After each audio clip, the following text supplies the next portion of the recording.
What's happening? Everybody, welcome to another awesome episode of Keys to the Jet podcast. I'm your host, Red, and I'm here to talk to you about some cool stuff today. I think it's cool stuff. I just hit my 20-year mark of joining the Air Force. Yes, I'm old.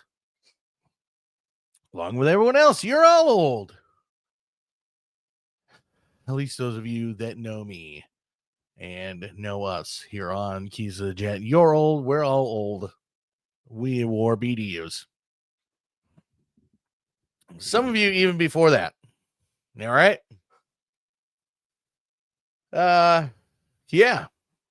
Excuse me. Hope everyone's having a great weekend. I was recording before. Excuse me, but then I started coughing a lot. Because I got sick like a week or so ago or 2 weeks ago, and it just I don't know, I'm coughing still, and it sucks. So I took some cough suppressant shit that'll hopefully kick in here.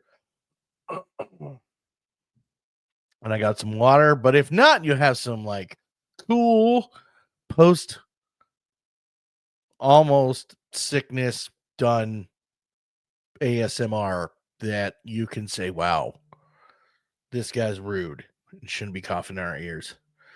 But when a cough fit does come on, I will try to, mute my mic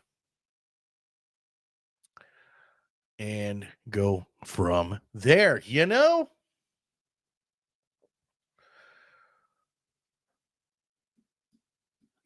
Anyways. So, before I get into the topic of today's episode, I just wanted to, since it's my 20 year, wanted to go through, give you some of my highlights and give you some of my, highlights and lowlights of me being in the big old blue Air Force. Yeah, I didn't do 20 years, but, I did my 6 and Big Blue and I didn't see eye to eye at first, but, been doing the janitor thing for a long time, so I never got away from it. Always mopping something, cleaning. That's what I do. It taught me how to clean very well. Not my own stuff, but it taught me how to clean other people's stuff very well. It made me lazy on cleaning my shit. First off, before we get into it, I would like to thank you for joining me. If this is your first time here at Keys to the Jet podcast, we are a podcast formed by prior service crew chiefs, aircraft mechanics, maintainers, whatever you want to call us, knuckle draggers. Well, except for Rhino, he worked on trash haulers. And we basically give you the ridiculous side of aviation, the fun side of aviation. We're not so serious talking about, talking about, serious stuff all the time. We are the lighter side of things. Welcome. If you think we're stupid, then we're halfway there and we got you. Anyways, if this is not your first time, you've been following us for a long time, thank you. I love you for that. And you're my favorite. Okay? Just want you to know that. You. Yeah, you. In the back. Right there. You. And our patrons, thank you. Patrons. Gregory. Mayor. Goodyear. Freaky Freeland and fuck you, Cody. Thank you, guys. We love you to death. If you'd like to join and be a patron too, you can join for $5 a month.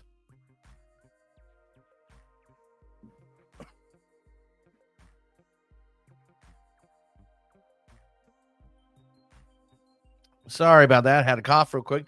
You can join for $5 a month and help us become from a third world podcast to a first world podcast. In fact,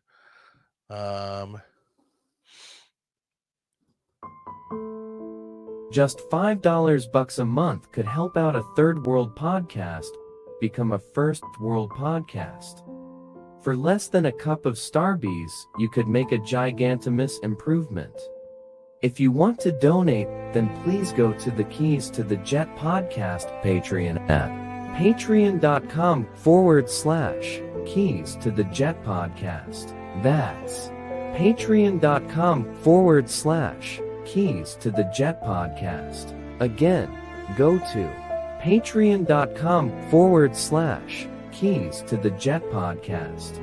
Patreon.com/Keys to the Jet podcast.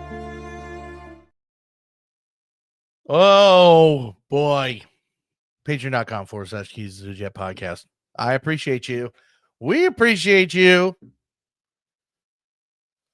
Oh, anyway, okay. So here's what I was thinking. I joined, and so let's do some This Day in Aviation. I'll take you through some news. I'll do some of my highlights and lowlights of the Air Force. And then I'm thinking about doing some crew chief history. Basically, like, excuse me, where'd we come from? Excuse me. We didn't just appear. You know what I mean? Yeah, I mean, we didn't just appear, man. We had to get here somehow. You know, so I figured that's what I go through. We'll take the long way around. All right. This day in aviation. Hold on. Got this cough coming on, bro. All right, I caught it. I caught it in time. This day in aviation, 24th of August, 1961 at Edwards Air Force Base, California. Jacqueline Cochran flew a Northrop T-38 to an average speed of 1,358 kilometers per hour, or 844.2 miles per hour over a straight 15 to 25 kilometer course, setting a world speed record for women. Pretty freaking cool.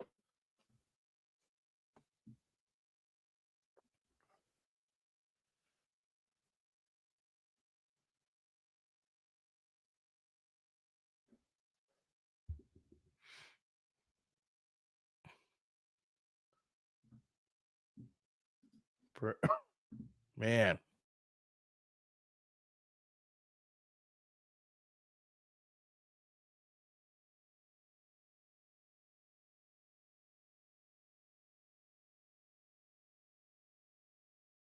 Excuse me. I had to stop real quick. I apologize. I had a coughing fit coming on, and I didn't want to cough in your ears. Yeah, let's see.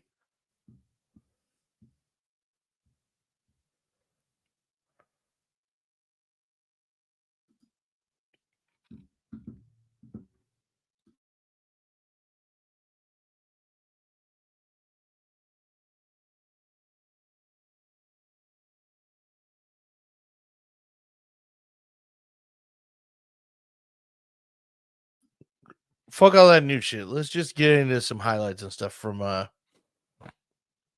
me being in the Air Force. So, what? I joined March 23rd, 2005. That shit was awesome. I remember like getting ready for the Air Force. I was a fat fuck.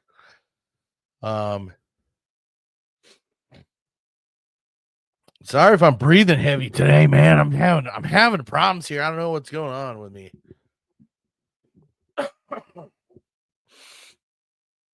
So, anyways, I was a fat fuck before going in. The recruiter was like, "Hey, dude, you got to lose some weight." So I went from 240 down to like 185, 180. It was fucking took me a rush. It kicked my ass, dude, trying to get down to that. Like, I remember there were times where I starved myself. There were times where I put on a fucking trash bag and sweats and go run out in the middle of the fucking desert when it was like 100 something degrees. You know, fucking 18, 19-year-old kid, who thought he had the biggest balls of them all, fucking just going out there and, because that was my one goal, is to get to the Air Force. So that's what I had to do. And that's what I did. Let's see.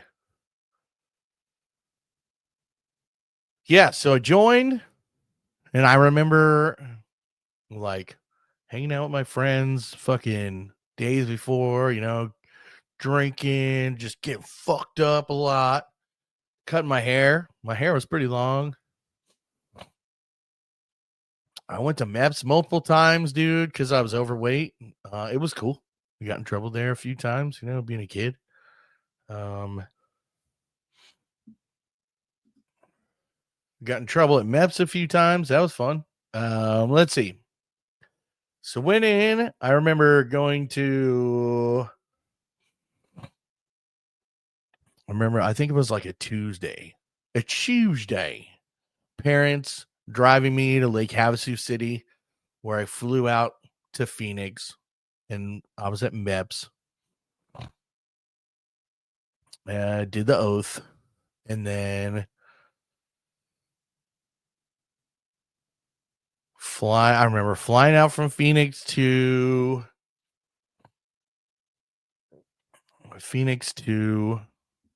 San Antonio, getting off the plane, walking down the hall,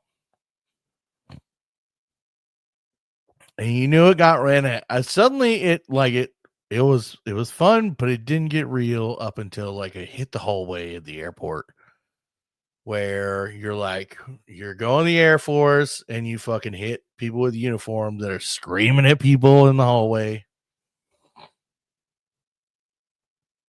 telling you to get your bitch ass on this bus. They're fucking yelling at you to get on this bus, and you're like, hey man, this is what I signed up for. Cool. We've all been through it. We all went there. Then we get to Lackland, pull up to this fucking building. I remember coming in, looking at, the fucking airplanes on sticks and shit like that. Like, holy fuck, what did I get myself into, Michael? Red. And then we end up at the squadron. I was a 324th. I still remember the thing when they were like, Knights. And they were like, we're hard, tough, ruthless, nights, rough, raw, ready to fight, hit the floor, hardly core, represent 324. Who Knights, who Knights, who Knights. Yeah, that was back then. Don't know what they do now. That was 20 years ago. I can't freaking believe it. Anyways, I made the mistake of wearing an Iron Maiden t-shirt instead of just nothing. I made the mistake of wearing an Iron Maiden t-shirt. And so when I didn't move correctly or whatever correctly, or didn't say something correctly, it was like, not in my Air Force Iron Maiden. Someone fucking, remember that? I think it was a big black TI just got in my face. It was like, not in my Air Force Iron Maiden. Ah! We got there at night, so it wasn't like early in the morning or anything. And the funny thing was, like, we got there, you go into this office. Hold on. Got there, I remember going in this office, fucking, they giving you the box nasty. Or like a tray nasty, I think it was. It was like a box. I don't know. It was food, I guess.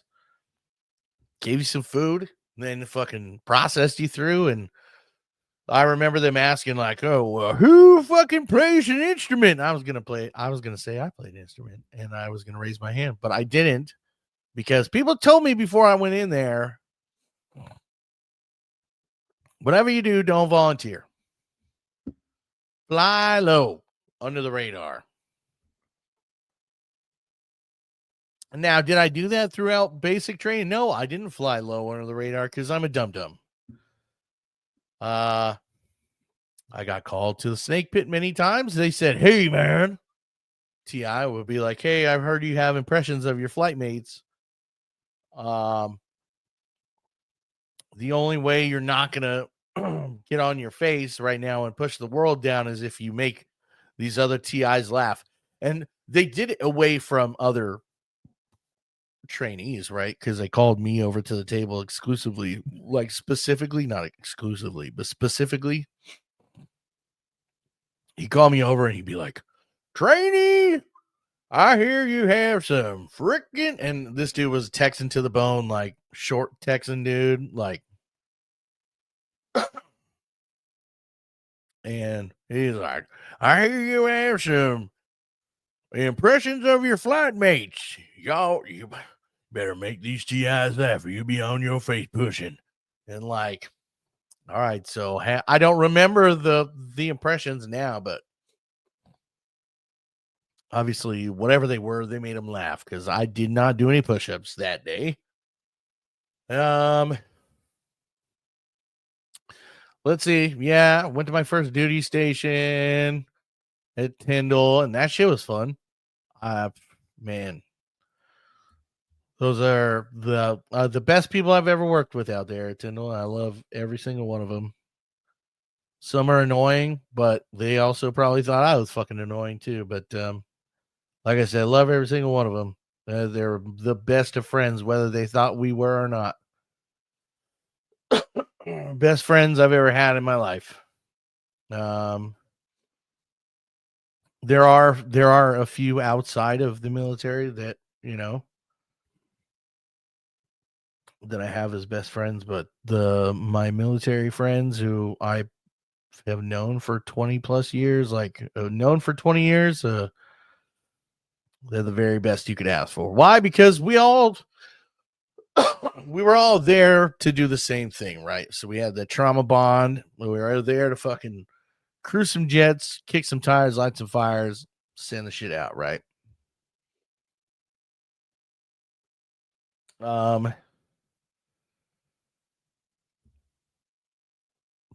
Yeah. So again, some of my highlights: partying with my friends, partying at my houses, partying in my dorms, just man, it was so much fun drinking. TDYs, just having fun on the flight line. I mean, and like I said, for the most part, everybody was fucking cool. I don't miss the political part of being in the Air Force of like, "Oh, your PT test and blah, blah, blah," right? Your uniform's got to be clean. Why? I'm a fucking maintainer, dude. Have you seen the airplane that I work on? That thing is a leaky fucking pig. I work on swing shift. I do maintenance. I don't launch and lounge.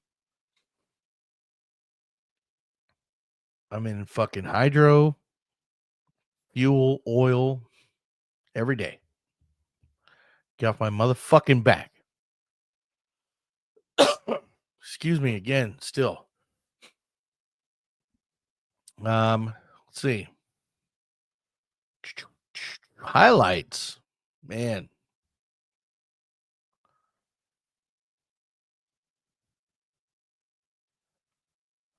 There's so many fun times, so many fun things, so much.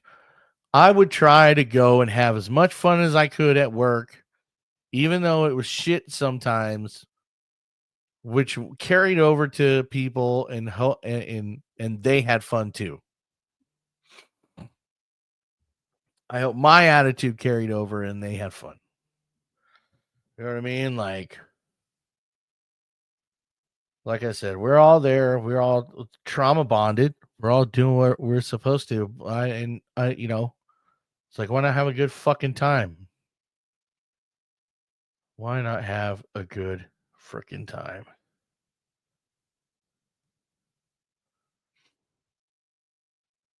Pardon me, my cameras have been going off, so I'm checking them because people are crazy. Anyways, some low times in the Air Force is PT test shit. Yeah, I was fat, bro. I lost all. Okay, so here's what happened: is number one, I lost all my weight in an unhealthy way to get into the Air Force, and then not taking care of myself afterwards. Right after I got in, and was like, hey, maybe I shouldn't do this. But as a kid, I didn't realize that what I did prior to get rid of all this weight, it's gonna come back with a vengeance. And it did. It fucking came back with a vengeance. Bro, I've been on a fucking weight roller coaster for forever. Since I was a kid. And I don't blame anybody else. It was all me, right? So I failed PT tests, and as soon as you start failing PT tests, your perception on the flight line, whether your peers see it or not, none of them will admit it. The value perception, your valued, or the perception of your value starts going down.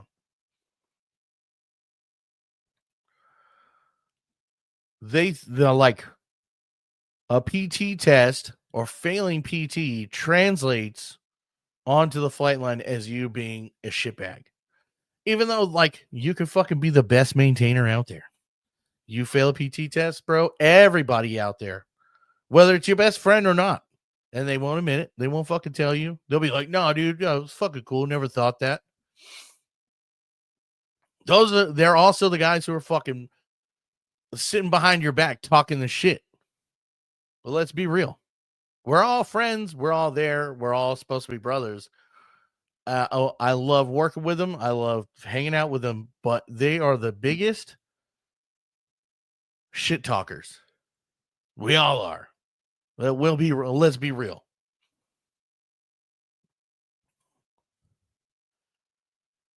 Crew chiefs, veterans, military are not only the first ones to talk shit to your face, but they're also the first ones to talk shit behind your face.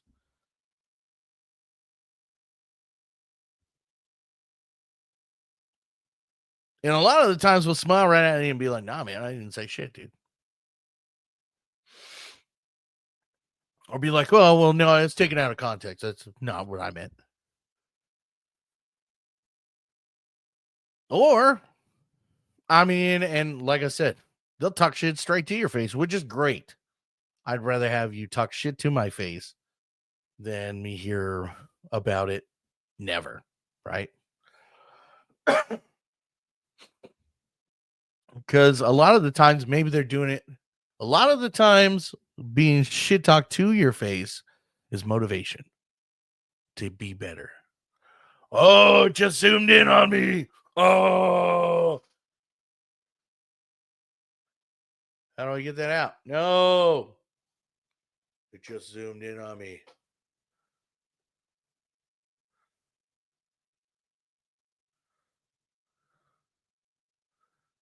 How do I do that?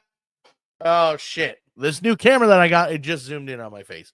And it's freaking me out, man. This thing is not going on video. Anyways, like I said, your value as soon as, let's see, I'm going to do this here. This here. Uh, Your value. Oh, oh. Okay, it's not fixing itself. Fuck me running. Your value goes down on the flight line as soon as you make one fucking mistake. One. And it's like they say,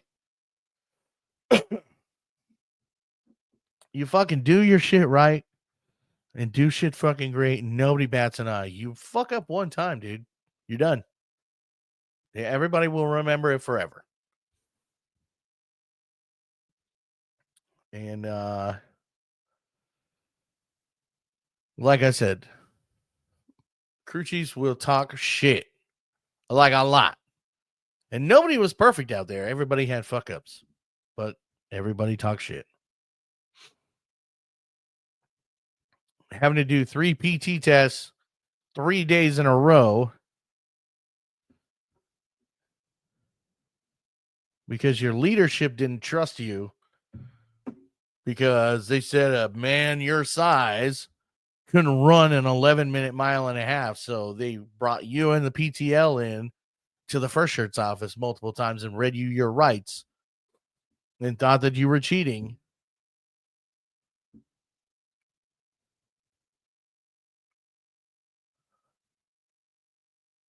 That's the nature of the flight line. That's just the nature of the Air Force. There are so many assumptions out there made by people in leadership positions that don't belong in leadership positions that fucking I mean it's a lot of people in those leadership positions, especially when I was in, were dumb fucks, dumb motherfuckers, and I would tell you to your face. Especially this first shirt that we had, fucking Ham. He was the worst fucking dude in the fucking world. He thought he was God's gift to fucking the Air Force, and he was saving the Air Force. But no, he was just burning airmen to fucking get his chief stripe. He was just burning airmen to get his fucking diamond, to keep his diamond.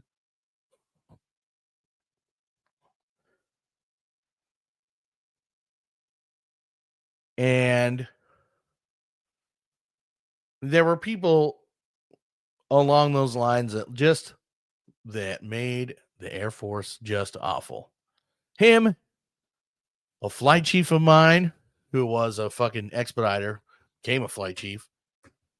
Everybody else liked him, but he's the worst fucking dude in the world.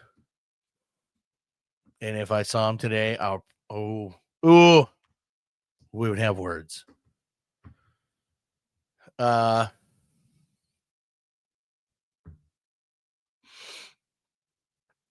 Everybody else loved him, but everybody else was in the good old boy club with him too.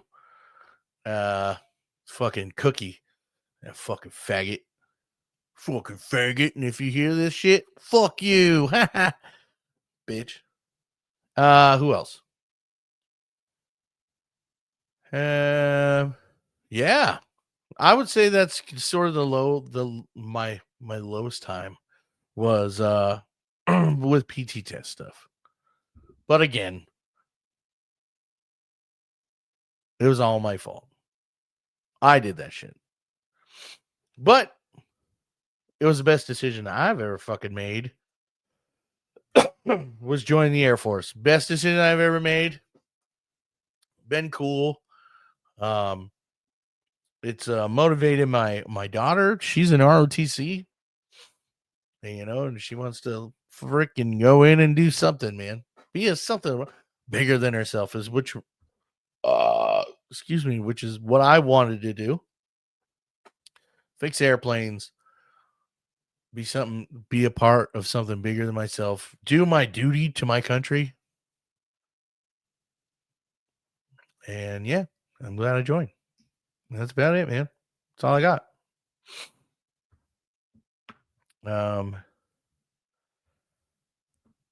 Hopefully, again, I hope you guys didn't take offense to me saying that crew chiefs eat their own and talk shit, because let's be real. We all do. We've all done it. You've done it. You can't say you haven't because you have. I have. I'll admit it. The worst time though was when um, worst though. Yeah, actually, that's outside the Air Force. But yeah, that's that's in a nutshell. Just kind of crewed some jets and met some people, drank some beers, and had a good old time. And I'm glad I got out when I did, and glad I went in when I did. And I don't know that I could have done 20 years. I know that I did get orders to Aviano twice, which were stolen from me,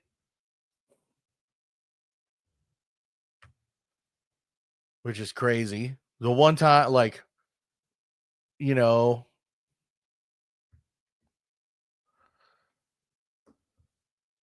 they were stolen from me. It's that whole crab in a bucket mind state of mind. Well, he got it. Why can't I? He doesn't deserve that. Crab in a bucket. So they gave it to somebody else, which probably would have been, if I could have gotten out of that fucking place, it would have been a great thing. But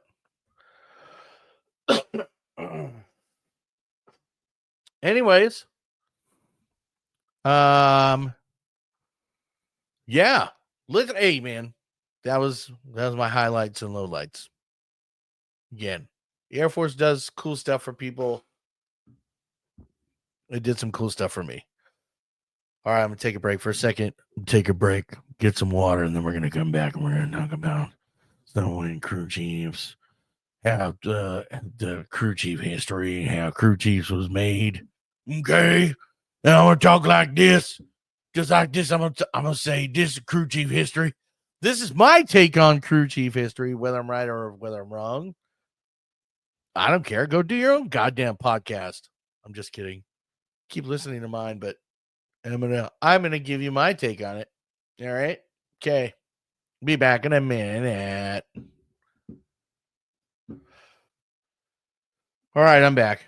Had to go do some stuff here. I really want to stand up and talk, but I really am bothered by this camera right now. It's following me and it's fucking me up, dude. I wish I had an adjustable desk. Okay. All right, can you hear me? Hello. All right. All right. Ladies and gentlemen, wrench turners and safety wire twisters, welcome back to Keys to the Jet. I'm your host, Red. Okay.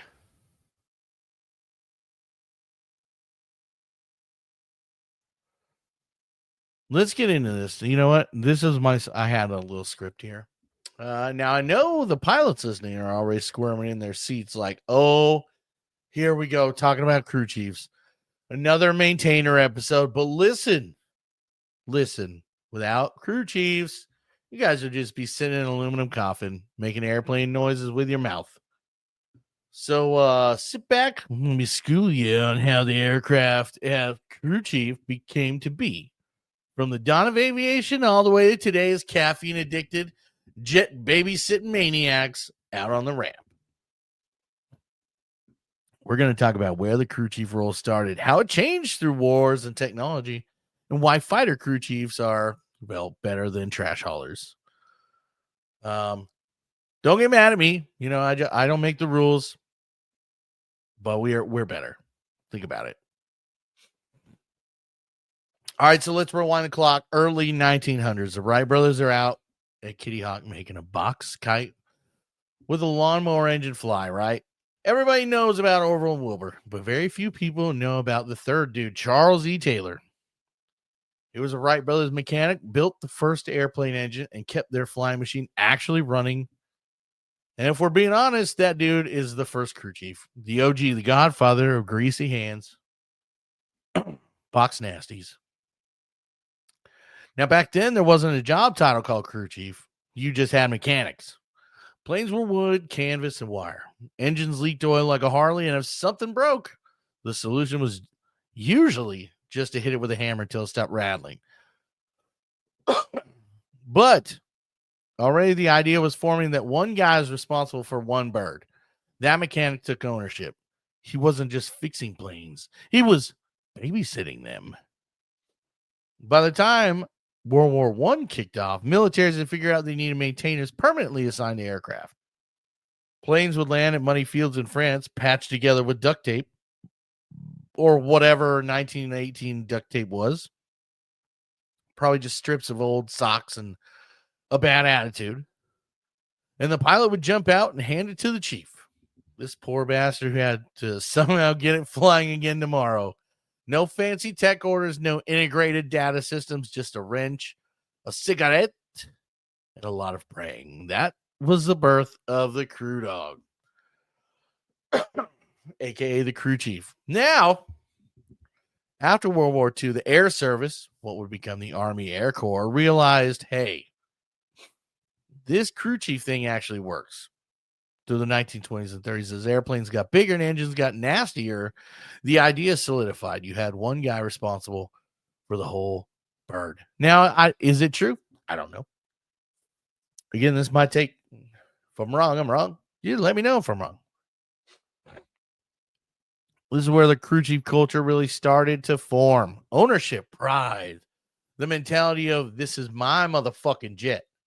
If something's wrong, I'll be the one to say it's wrong. If it's right, my name's on it, bitch.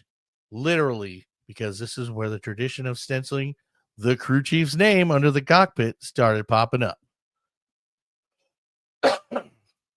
My jet, bitch. Picture it. 1930s, Army Air Corps airfields, planes line up, crew chiefs with grease-stained uniforms standing guard like pit bulls, while some butterbar bitch lieutenant tries to climb in the cockpit. And the chief's like, sir, not today. This baby isn't ready. And the LT sulks away. That's when the power dynamic shifted. The jet belongs to the chief. The pilot just borrows it for a couple hours. Motherfucker. All right. Now, when we get into World War II, that's where crew chiefs went from just mechanics to flat out legends. The U.S. was cranking out airplanes like Skittles, B-17s, B-24s, Mustangs, Thunderbolts, you name it. You name it. Every one of those had a crew chief or a team of crew chiefs keeping them alive. And let me tell you, the conditions were brutal. These guys weren't chilling in climate-controlled hangars. They were in muddy, frozen fields in England or sweaty-ass jungles in the Pacific. Even sweaty-ass deserts in the Africa. Fighter crew chiefs, P-51s, P-47s, usually had just one bird. That jet was their baby. They'd sleep under the wing if they had to. ASMR. They knew every bolt, every quirk, every weird sound that engine made. Heavies crew chiefs or trash haulers on the bombers had bigger teams, more people, more specialties, engines, hydraulics, sheet metal, all hands on deck. Still, the crew chief was the guy holding it all together. ASMR. And the field repairs, absolute madness. This is madness. Madness? Crew chief. You had planes coming back with holes the size of Volkswagens in the fuselage. And the crew chief was expected to patch it up overnight so it could fly again. No supply chain, no Amazon Prime. You had to rip parts off a dead jet in the corner and slap it on yours. That's where the reputation of crew chiefs and miracle workers is born. Pilots literally owed their lives to the ground crew. And trust me, they knew it. That thumbs up from the crew chief before takeoff, that meant something. It meant, I've done everything humanly possible to make sure the jet brings you home. That's power. That's respect. That's the birth of the modern crew chief identity. I love it. I love it. Now, after World War II, the whole game changed. Enter the jet age. Suddenly, we're not dealing with prop engines anymore. We've got F-86 Sabres, B-47 Stratojets, and eventually the F-4 Phantom. Now, with jets came complexity. Everything was hotter, faster, louder, more likely to explode in new and creative ways. Crew chiefs had to level up their game. You couldn't just duct tape a Phantom back together, though. God knows people tried. You could safety wire them. They were built on safety wire, weren't they? During Korea, crew chiefs learning jet engines on the fly. They were learning jet engines on the fly, literally. By Vietnam, forget it. The ops tempo was insane. The F-4 Phantoms and Hueys were getting torn to shreds daily. B-52s had maintainers crawling all over them 24/7. This is also when the Air Force really started to formalize the title of crew chief. It became an official job with ranks, training, technical schools, and with that came the rivalry. Fighter crew chiefs versus heavy crew chiefs. Fighters had smaller aircraft, more one-on-one ownership. Heavies had massive airframes that needed entire villages maintained. Both were important, but you know damn well fighter crew chiefs started walking around with that cocky swagger. That's my jet, motherfucker. That's my name on that canopy rail. You're damn right. And you know we're better. Meanwhile, the heavies guys were like, yeah, well, I got 600,000 pounds of cargo to worry about. And the fighter crew chiefs left and said, cool story, bro. My jet just went Mach 2. The rivalry hasn't died, not even close, because just remember that man, this camera, dude, this camera that I got, it's freaking crazy. The fighter crew chiefs are always better than heavy's crew chiefs because y'all haul trash and we don't. So yeah. Okay. What else? Fast forward to the 1980s and 90s. The Air Force is rocking F-15s, F-16s, the stealth F-117, bombers like the B-1 C-5. Well, C-5 wasn't a bomber. Crew chiefs are now highly trained, tech school certified, climbing up through 3, 5, 7 levels. But even with all that training, one thing never changed: the pride. Well, no, you're right. In that era, the jet still has a name stenciled on the canopy. That's the crew chief's mark. That's ownership. Now, modern times brought new headaches: computers, diagnostics, inspections that take longer than actual repairs, paperwork, QA, the dreaded Red X culture, and of course, deployments. Nothing like pulling 12-hour shifts on a scorching desert ramp in Qatar or Kyrgyzstan while your pilot is chilling in air-conditioned mission planning, or crew rest. But through all that, the rivalry still rages. Fighters versus heavies. Fighters are like sports cars, sleek, sexy, designed for speed and flash. Heavies, they're like semi-trucks. Important, sure, but nobody's hanging posters of KC-135 on their bedroom wall. Sorry. Well, sorry, guys, but you know it's true. Sorry, not sorry.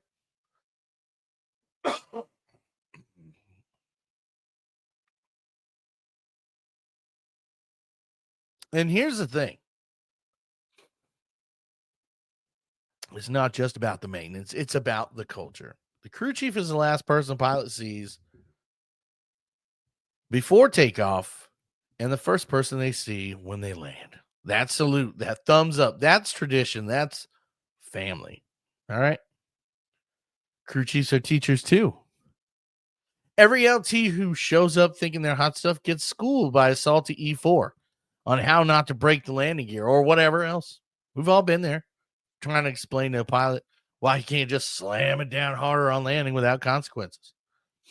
And the flight line itself, man, that is its own world. Pranks, long nights, laughter, bitching about QA, that weird bond where you're freezing at 3 a.m. together on the ramp and somehow you're still laughing. That's the crew chief life, and still being able to share a beer with your friends. Even if you're maintaining an airplane, you're still at each other's throats. You still end your shift, have some beers with your friends, regardless.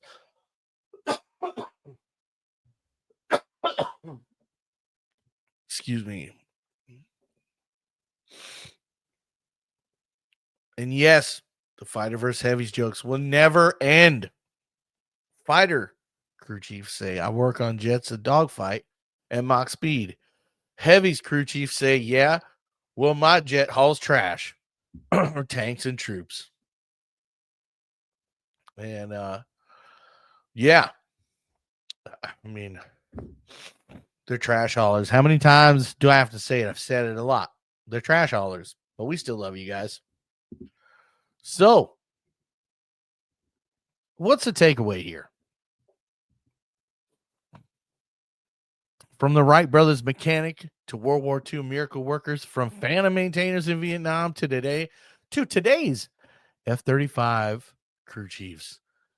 This job has always been the same at its core. Pride, ownership, sweat, and sacrifice. Pilots may get the credit.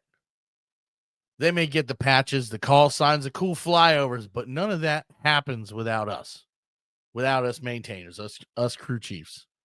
We're the unsung backbone. The ones out there in the rain and the snow, in that 120-degree heat, making sure the mission doesn't stop. So, next time you see a crew chief or past crew chief, buy us a beer, man. Shake our hand. Tell us, hey, man, yeah, you're a badass.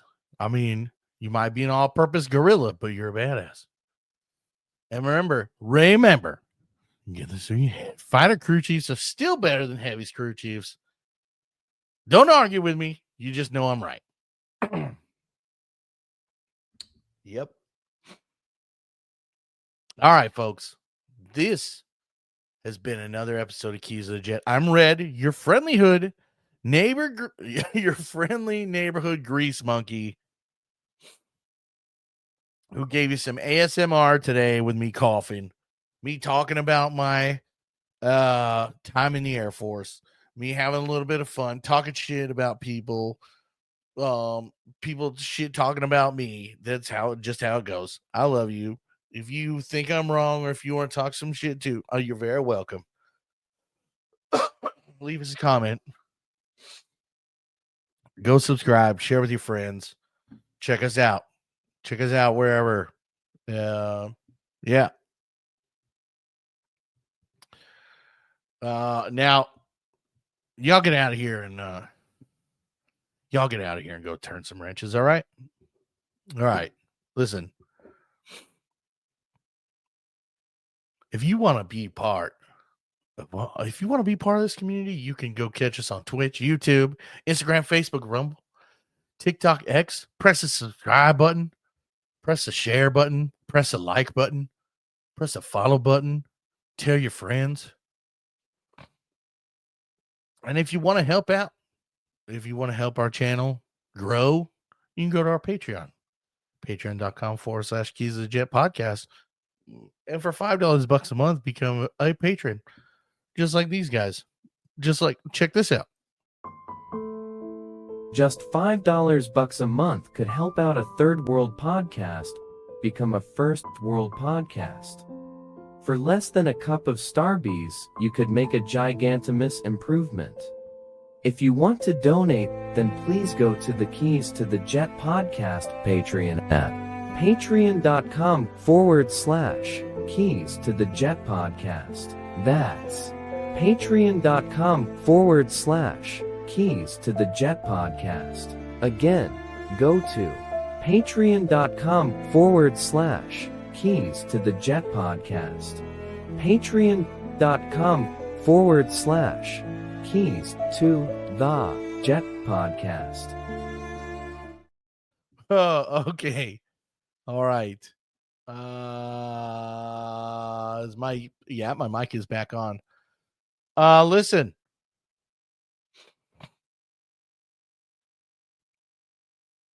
Man, I thought I had like a fake ad that I could do in here. Let me see. Let me see. I thought I had a fake ad that I could do. Nope. All right. Well, hey, listen, this has been my episode. Again, if you want to go catch us on all social medias, dude. Also, you can check out another. I have a second podcast. It's not link to here. It's not military, but it's called Gas Wheels, Motors, and Rotors. It's on every ASMR. It's on all podcasting, broadcasting, fucking places, and we're talking about cars and anything else that burns gas. Like the last episode I did on the Jeep Willys. The one before that I did on the Chevelle. Excuse me. So if you like that kind of shit, head on over there. Check us out. And I also have something else in the works. But again, thank you for joining us today. I love you. I love you if you're a patron, Gregory.